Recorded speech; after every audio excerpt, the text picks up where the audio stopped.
दोस्तों, भारत के वज़ीर-ए-आज़म नरेंद्र मोदी हर उस मुल्क जा रहे हैं, जहाँ पे जाने से उनके मुल्क में इंडस्ट्री आएगी और पाकिस्तान आज तक ये फ़िगर आउट नहीं कर सका कि जो इन्वेस्टमेंट हमारे मुल्क में आनी थी, उसको लेके कैसे आना है।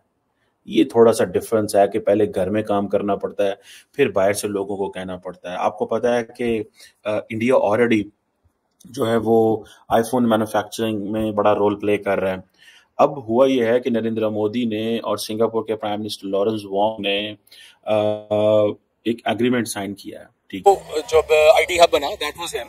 देन उसके बाद अब वो सेमीकंडक्टर चिप एप्पल का वहां पे बकायदा मैन्युफैक्चर हो रहा है। उसका रीजन ये है कि जब तक आवाम को डिलीवर नहीं होगा आपको वोट नहीं मिलेंगे। वहां पे ये चीज थोड़ी है जो हमारे यहाँ धांधली के बाद चलते हैं। He is doing a great job और we should learn from him. पहले तो पाकिस्तान ये लड़ रहा है कि भाई यहाँ के अवाम को कुछ खाने को दो। जो यहाँ पे जॉब कर रहे हैं यहाँ पे जो डिग्रीज होल्डर हैं उनको नौकरी मिलेगी तो बाहर जाएंगे ना। तो जो बाहर जा रहा है पाकिस्तानी, वो जब यहाँ से बाहर जाता है पहले तो उसको वीजा नहीं मिलता, फिर जब वीजा मिल जाता है वहां पे जाता है तो उसको वहां पे पता चलता है कि भाई 10 इंडियन है और एक पाकिस्तानी है। वो 10 इंडियन जब अप्लाई करते हैं 10 को वीजा मिल जाता है, जब पाकिस्तानी 10 अप्लाई करते हैं तो एक को मिलता है। वो एक जाता है आगे, इंडियन 10 बैठे हुए, ये एक बैठा हुआ है। मैनेजमेंट सारी इंडियन है, इंटरव्यू सारे इंडियन ले रहे हैं, तो जॉब किसको मिलेगी? नरेंद्र मोदी का जो भी विजिट है वो अपने मुल्क के लिए कर रहा है और वो जो है ना अपने मुल्क के लिए बहुत जबरदस्त प्राइम मिनिस्टर बन चुका है। और जो है ना हमारे कुछ बंद नेता कह रहे थे कि इस तरह ड्रामेबाजी भी की है, इसके बारे में बहुत कुछ कहा है, लेकिन जो है ना वो अपने स्ट्रगल में भरपूर जा रहा है और अपने स्ट्रगल को रोक नहीं रहा। और इंडिया को जो है ना आप देख सकते हैं कितना दिन ब दिन उनकी तरक्की है जा रही है। आईटी सेक्टर में वो देखे किस तरीके से उन्होंने आवाम को डिलीवर किया, अपने मुल्क के लिए ज़र मुबादला ला रहे हैं और उसको एक आला मुकाम पर पहुंचा रहे हैं। सिर्फ आला मुकाम से ये नहीं होता हमने ये धमाका कर लिया, हमने वो मिसाइल चला लिए। They are delivering to the people. और जो लोगों को जब रोजगार मिलता है नेचुरली वोट फिर उसके पास आता है and he is doing great job. India एक कौम है।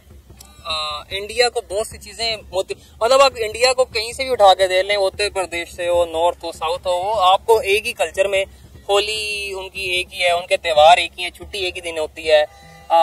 बेसिक उनकी जड़ एक तरह से। पाकिस्तान विद इन पाकिस्तान 4 कौमें हैं, बलोच अलग है, सिंधी अलग है, अभी पंजाबी अलग है, पंजाबी और बलोचियों का मसला चल रहा है एक दूसरे को। तो विद इन पाकिस्तान हम एक स्टेट नहीं है, हम विद इन पाकिस्तान एक। हेलो दोस्तों, जैसा कि आपने हाईलाइट में देखा, प्रधानमंत्री नरेंद्र मोदी और सिंगापुर के प्रधानमंत्री लॉरेंस वोंग ने बृहस्पतिवार को गहन बातचीत के सिंगापुर और भारत के बीच 4 समझौता ज्ञापन पर हस्ताक्षर हुए और दोनों देश के बीच द्विपक्षीय संबंध व्यापक रणनीतिक साझेदारी के स्तर तक पहुंच गए। इस मौके पर मोदी ने कहा कि सिंगापुर न केवल एक साझेदारी राष्ट्र है बल्कि यह प्रत्येक विकासशील देश के लिए प्रेरणा है। पीएम मोदी ने कहा कि हम भारत में कई सिंगापुर बनाना चाहते हैं और खुशी है कि हम इस दिशा में मिलकर काम कर रहे हैं। विदेश मंत्रालय के प्रवक्ता रणधीर जायसवाल ने इस बैठक के बाद सोशल मीडिया मंच एक्स पर लिखा कि संबंधों में एक नया अध्याय व्यापक रणनीतिक साझेदारी पर पहुंची है। प्रधानमंत्री नरेंद्र मोदी और सिंगापुर के प्रधानमंत्री लॉरेंस वोंग आज सिंगापुर में एक समर्थक बैठक की।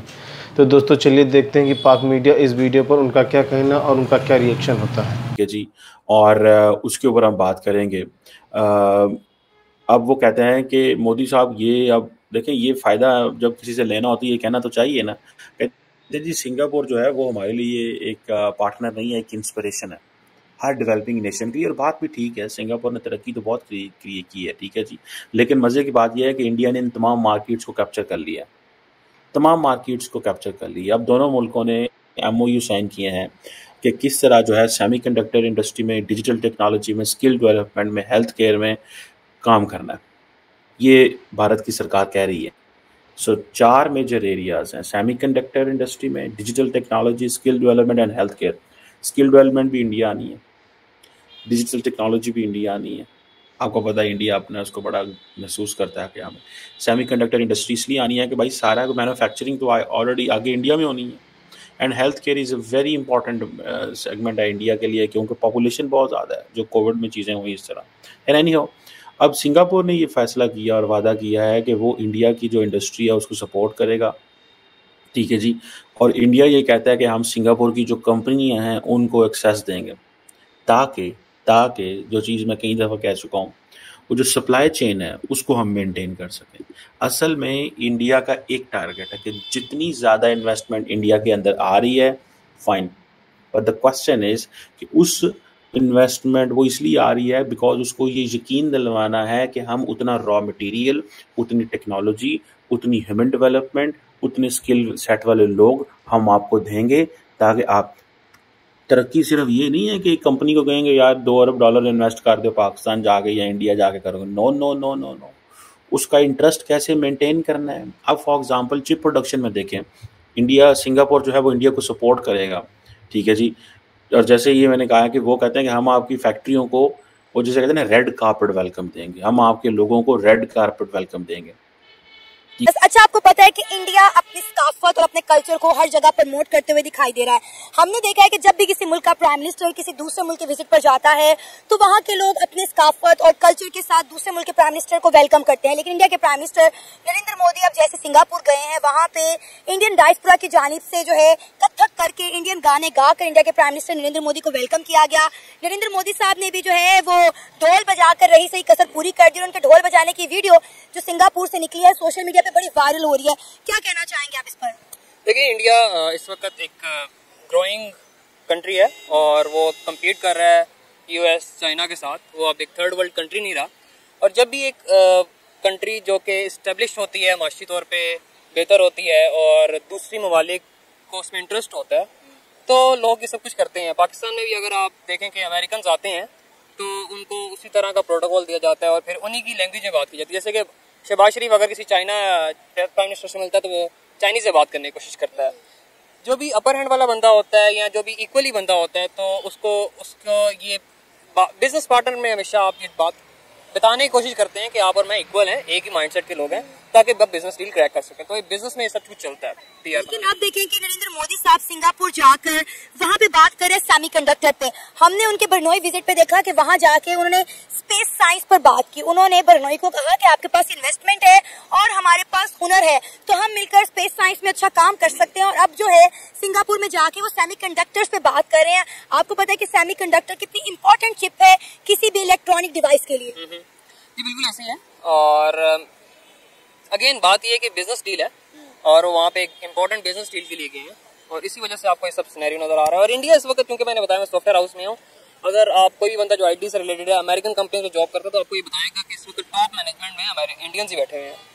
तो they are growing, they are excelling और वो उनको दुनिया उसी तरह से वेलकम भी कर रही है। लेकिन ये बात ना हम पिछले कई सालों से सुन रहे हैं कि जितनी मल्टीनेशनल कंपनीज हैं उनके तमाम के सीईओ जो हैं वो इंडियन हैं। ये तारीख कब बदलेगी? कब हमें पाकिस्तानी इस फील्ड में आगे जाते हुए दिखाई देंगे? देखिए, ये तो हमें नजर आ रहा है कि इंडिया के प्राइम मिनिस्टर नरेंद्र मोदी जब भी किसी मुल्क के विजिट पर जाते हैं बगैर किसी मतलब के नहीं जाते, वहाँ पे डील्स करके आते हैं, अपने मुल्क के अंदर इन्वेस्टमेंट लेकर जाते हैं।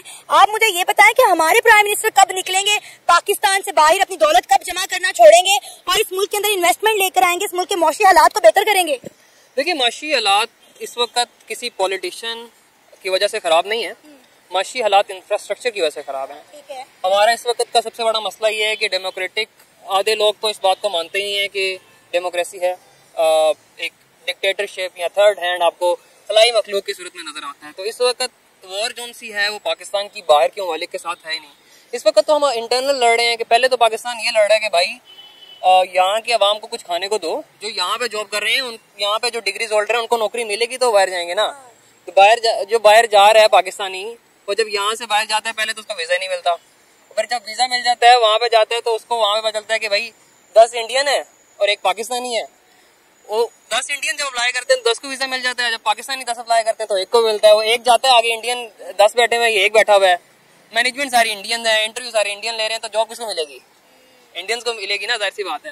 अच्छा, फिर पाकिस्तानी कहते हैं कि इंडियंस ने अपनी एक मोनोपोली बनाई हुई है जिसकी वजह से पाकिस्तानियों को आगे नहीं आने दिया जाता। ये बिल्कुल ऐसी है।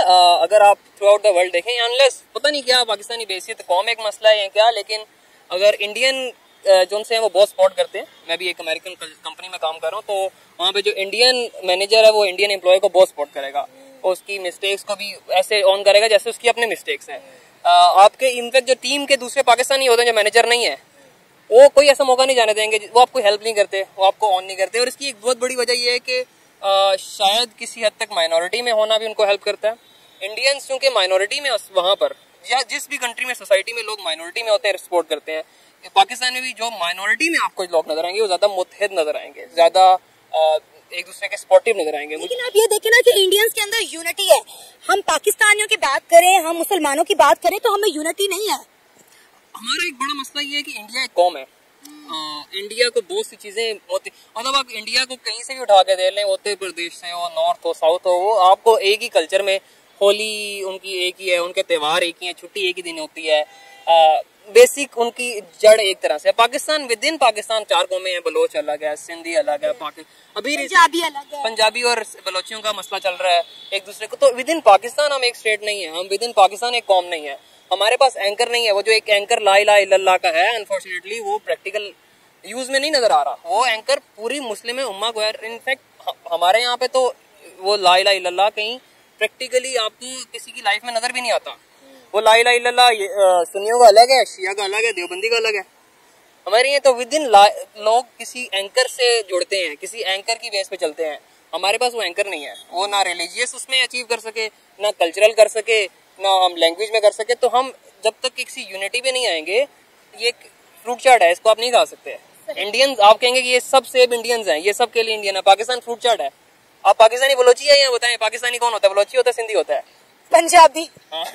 देखा तो ये बलोची कहेगा, बलोची होता है। तो ये असल मसला है कि एंकर नहीं है हमारे पास। नरेंद्र मोदी का जो भी विजिट है वो अपने मुल्क के लिए कर रहा है, और वो जो है ना अपने मुल्क के लिए बहुत जबरदस्त प्राइम मिनिस्टर बन चुका है।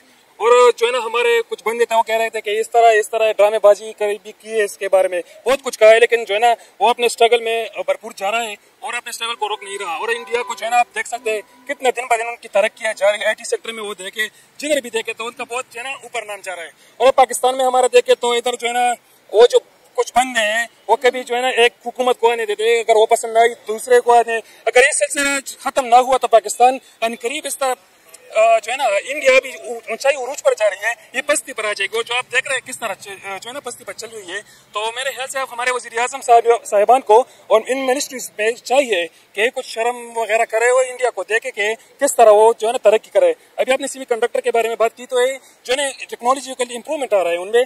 वो जो है ना दिन ब दिन जो इलेक्ट्रिसिटी है महंगी होती जा रही है। बिजली से हर बार तो नहीं बन सकता, कभी ना कभी तो रिसोर्सेज है खत्म हो जाएंगे, लेकिन जो सेमी कंडक्टर है इसकी जो है ना कीमत कास्ट भी कम है और इसका फायदा बहुत ज्यादा है।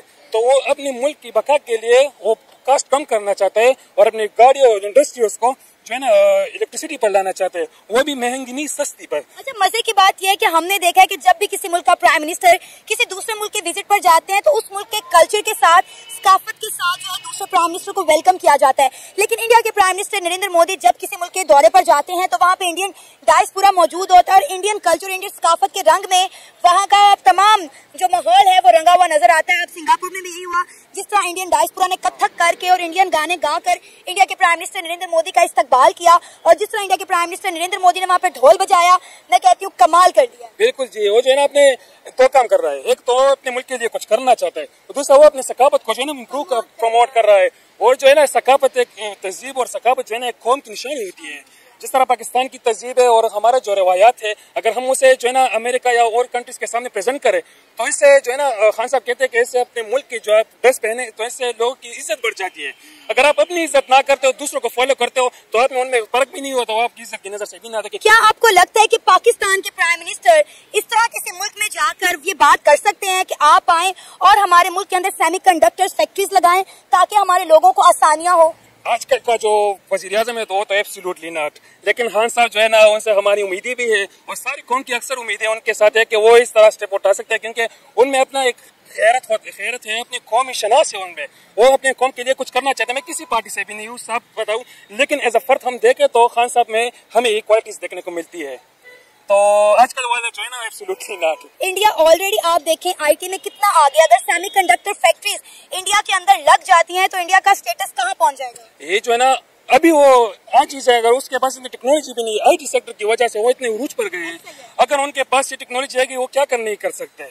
और आपको इंटरेस्टिंग बात बताऊं, अफगानिस्तान में जो जंगें चल रही है, कभी अमेरिका कभी रशिया, क्यों आता है? उधर क्या है? उधर लिथियम है, लिथियम बैटरीज है, वो अपनी लिथियम के लिए आ रहे हैं अफगानिस्तान में। कभी एक बहाना ढूंढते हैं, कभी दहशतगर्दों का बहाना ढूंढते हैं। उनका मेन टारगेट जो है ना वो लिथियम है। अगर वो लिथियम हासिल करे जो इस तरह इंडिया अपनी कोशिश कर रहे हैं तो ये जो है ना उरूज पर चले जाएंगे। और तो दोस्तों, जैसा कि आपने वीडियो में देखा, मोदी जी ने गर्मजोशी के साथ स्वागत के लिए वैंग को आभार व्यक्त किया। उन्होंने कहा कि आपके प्रधानमंत्री पद संभालने के बाद ये हमारी पहली मुलाकात है। मेरी ओर से आपको बहुत बहुत बधाई। मुझे पूरा भरोसा है कि 4G के नेतृत्व में सिंगापुर और तेज़ी से प्रगति करेगा। मोदी ने कहा कि हम भारत में भी कई सिंगापुर बनाना चाहते हैं और मुझे खुशी है कि हम इस दिशा में मिलकर काम कर रहे हैं। हमारे बीच जिस मंत्री स्तरीय ग्लोबल सम्मेलन की व्यवस्था हुई वह एक पद प्रदर्शक तंत्र है। उन्होंने कहा कि कौशल विकास, डिजिटीकरण, गतिशीलता, उन्नता, विनिमय निर्भरता, सेमीकंडक्टर, कृत्रिम मेधा, स्वास्थ्य सेवा, स्थिरता और साइबर सुरक्षा के दोनों देश के बीच साझेदारी इस तंत्र की पहचान बनाएगी। मोदी वांग को निमंत्रण पर द्विदिवसीय यात्रा पर यहां आए हैं। वांग के साथ वार्ता से पहले मोदी सिंगापुर संसद भवन में भव्य स्वागत किया गया। उन्होंने वहां अगुरुत पर हस्ताक्षर किए। दोनों नेताओं के बीच यह मुलाकात वांगो के सिंगापुर के प्रधानमंत्री बनने और मोदी के प्रधानमंत्री के रूप में अपनी तीसरी कार्यकाल शुरू करने के कुछ महीने बाद हुई। यह वार्ता के बाद 4 समझौता ज्ञापन पर भी हस्ताक्षर किए गए। तो दोस्तों वीडियो कैसा लगा अपनी राय कमेंट बॉक्स में जरूर दें। वीडियो पसंद आए तो लाइक और सब्सक्राइब करना ना भूलें।